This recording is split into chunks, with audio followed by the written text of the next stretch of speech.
Você acompanha Jornal da Rede Alesp. O Jornal da Rede Alesp está de volta. Seguimos com mais informações aqui do Legislativo Paulista, do Brasil e do mundo. E vamos agora com mais entrevista. Vamos falar sobre empregos temporários. Sobre esse assunto, nós vamos conversar com o advogado Antônio Carlos, ele que é especialista em direito tributário e empresarial e vai nos falar aqui sobre empregos temporários. Seja bem-vindo ao Jornal da Rede Alesp, doutor. Muito obrigado pelo convite.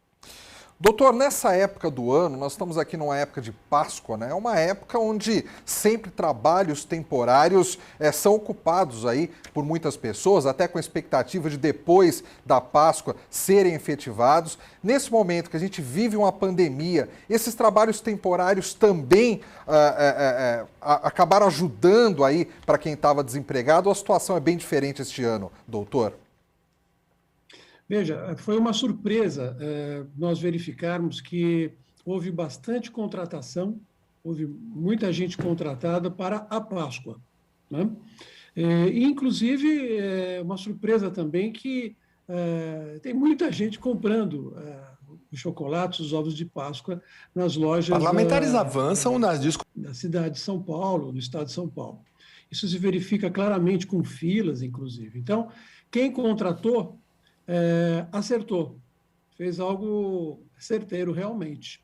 Agora, do ponto de vista crise e pandemia, né, que eu vejo que isso se define de duas formas, mas ao mesmo tempo nós temos uma situação que agrava, né, que é a pandemia na crise. Eu não vejo com bons olhos e não consigo ver no futuro que esses contratados temporários possam vir a integrar de forma perene esses postos de trabalho. Eu acho que após a Páscoa, esses trabalhadores eles voltarão à estaca zero. Até porque o cenário econômico é um cenário ainda de muita indecisão, né? Devido à crise sanitária, a gente não sabe quando que a economia vai realmente se recuperar. Agora, doutor, quando nós falamos de empregos temporários, quais são as regras para uma empresa contratar um funcionário temporariamente? Bom, primeiro, nós temos que identificar uma situação bastante importante. O trabalhador temporário, ele pode advir de duas situações, né? A primeira delas é aquele trabalhador que contrata direto com a empresa. Esse não é um trabalhador temporário comum, é um trabalho que depende de contrato entre esse trabalhador e a empresa em caráter seletista, de acordo com a legislação trabalhista. Então, ambos são responsáveis como qualquer outra modalidade aí comum de contratação, né? Já o trabalho temporário, esse que nós estamos vendo agora, que se usa muito, vem se usando muito no mercado, ele tem três situações. Uma delas é uma pessoa jurídica. Essa pessoa jurídica que detém a contratação, ela que vende o serviço. Aqui no meio nós temos a pessoa física do trabalhador, né? É esse trabalhador que vai prestar o serviço para esse terceiro, que é a pessoa jurídica ou física, né? Esse trabalhador ele vai poder atuar durante 180 dias, podendo até se alongar por mais 90 dias. Lembrando sempre que após isso, ele pode continuar na empresa de outra forma, né? Com outra modalidade, dentro das legislações trabalhistas, mas não como temporário. E lembro também que essa empresa, essa terceira empresa que está contratando esse trabalho da empresa que vende esse serviço, ela tem que tomar muito cuidado, porque se passar esse prazo, isso pode até levá-la a uma fiscalização.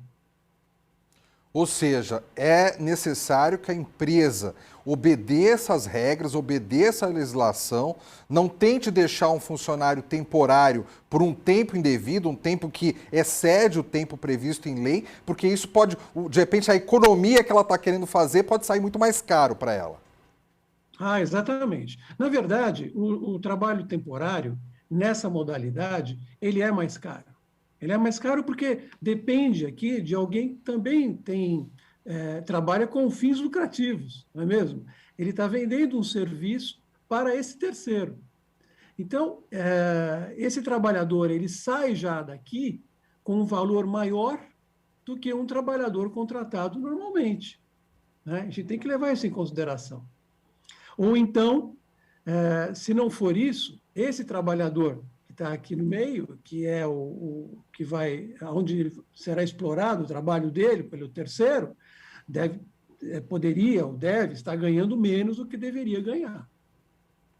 Doutor, sempre que a gente faz reportagens enfatizando a contratação por parte das empresas, de que forma as empresas podem contratar mais, os empresários alegam que a carga tributária no Brasil é muito grande, que um funcionário ele acaba tendo que pagar ali 2 vezes o valor, né, que pagaria para o funcionário.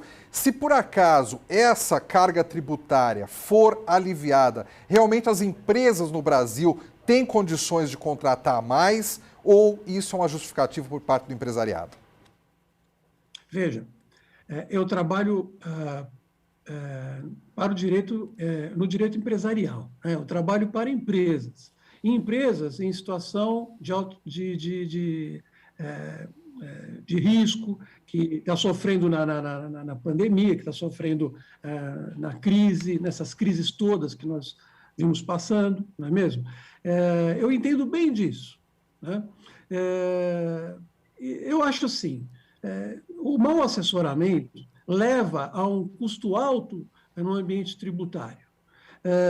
Existem muitas empresas que estão no regime tributário errado, né? E não percebem essa situação, né? Quando vem, já tem um débito tributário altíssimo, quase que impagável. A carga tributária no Brasil não é tão alta assim como se imagina. É idêntica a muitos outros países. Eu comento sempre, e vou enfatizar isso, que o mais importante nesse momento é o legislativo e o executivo adote medidas que possam facilitar o empresário em sobreviver, né? Então, por exemplo, há quantos anos o teto de faturamento para a microempresa, a empresa que está no Simples Nacional, mantém aquele valor de 400 ou 400 e poucos mil reais mês, né? Se você pensar, a empresa que está no Simples, a microempresa, ela detém uma carga tributária muito menor. E, portanto, isso é uma elisão fiscal positiva, né? Onde a Receita Federal adota essa prática e aceita essa prática, porque está dentro da lei.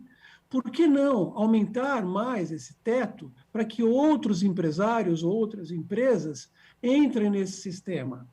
Isso movimentaria muito mais o mercado, facilitaria muito mais as empresas e movimentaria muito mais a economia. Por que não fazem isso?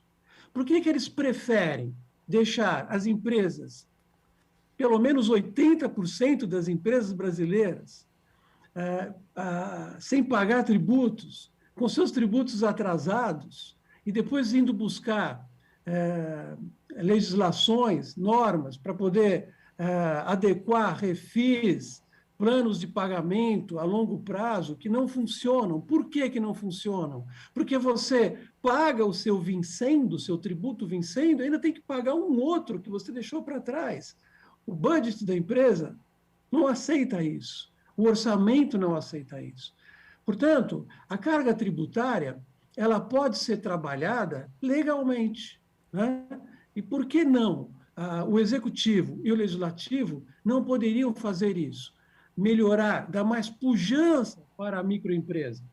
A microempresa, em qualquer lugar do mundo, é muito mais importante do que uma empresa gigante, do que uma multinacional, porque ela dá muito mais emprego. Entende? Agora, doutor Antônio Carlos, por que esse diálogo não ocorre efetivamente? Na verdade, existe aí uma má vontade por parte dos legisladores ou até mesmo por parte dos microempresários, eles não têm força para se reunir com os legisladores e exigir essas mudanças. O que está acontecendo para a coisa ficar travada aí? Eu acho que isso é um catatonismo, sabe? Primeiro que há um desleixo. Um desleixo advindo da parte das entidades empresariais, que deveriam, de certa forma, exigir esse direito. Isso é um direito, é um contribuinte. Ele pode pedir para o seu deputado, para o executivo, né, através dos seus representantes de classe, que seja movimentado essa questão, dentro do Congresso Nacional. Entendam, isso é muito melhor do que deixar de pagar. Então, recolher um tributo equilibrado, né, limitado até certo ponto, mas em contrapartida pujante, porque todos vão pagar. Todos vão pagar. Ao passo que, na atual conjuntura, tenha certeza do que eu estou dizendo.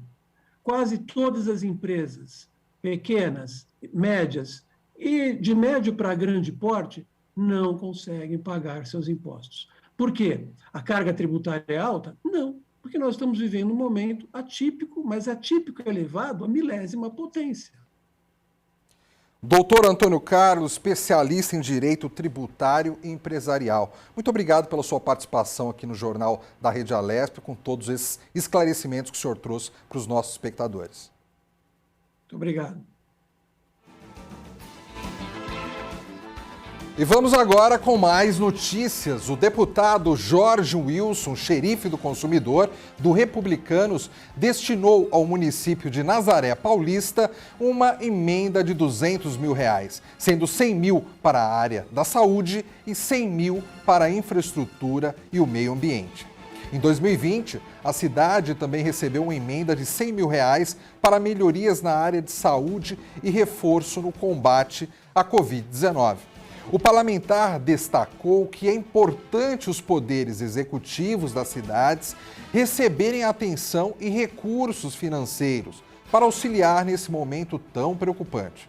Além disso, ele disse que a população de Nazaré Paulista tem direito à qualidade de vida. Jornal da Rede Alesp. E o Jornal da Rede Alesp fica por aqui. Obrigado pela sua audiência, um bom dia a todos e até amanhã.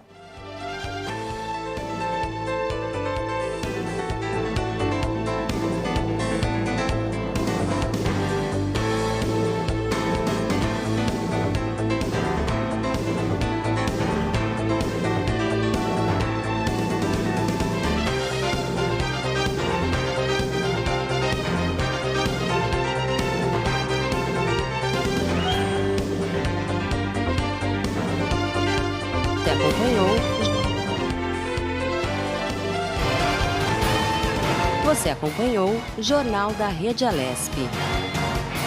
Tudo sobre o Legislativo do Estado de São Paulo.